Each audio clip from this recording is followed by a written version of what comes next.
on the agenda, but we do expect to hear from a lot of city leaders when they meet later today about ShotSpotter. If the company doesn't agree to extend the contract through September, the system could be shut down tomorrow.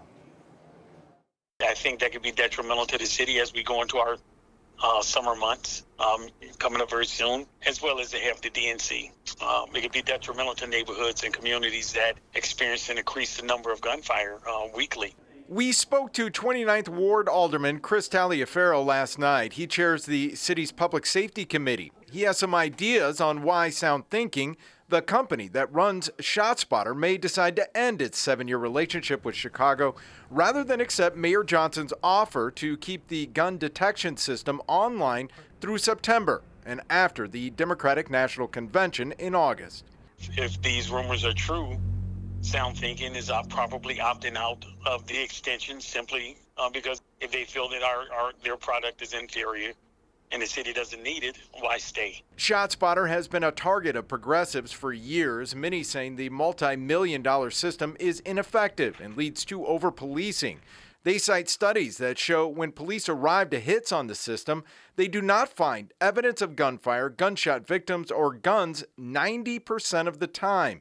Before Mayor Johnson was elected, he campaigned on ending ShotSpotter. These tools have proven not to work. Can find a whole lot of things we can spend $10 million on. After his administration mistakenly electronically signed a renewal in June, Tuesday, Johnson made good on that campaign promise to end the city's relationship with ShotSpotter in September. Supporters of the system question why the city would get rid of any tool that helps police. As a police officer for the last 10.5 years, I've dealt with ShotSpotter. I've seen it works. I've seen it save lives. I've seen it be dependent on for intelligence and things like that. Chicago Police Superintendent Larry Snelling has made that same argument. The company that owns ShotSpotter sent a statement last night that didn't mention whether it would stay with the city through the DNC or shut the system down tomorrow. It did, however, say it was proud of the work it's done here in Chicago over the past 7 years and has helped locate hundreds of gunshot victims when no one called 911. We're in the newsroom. I'm Eric Runk, WGN News.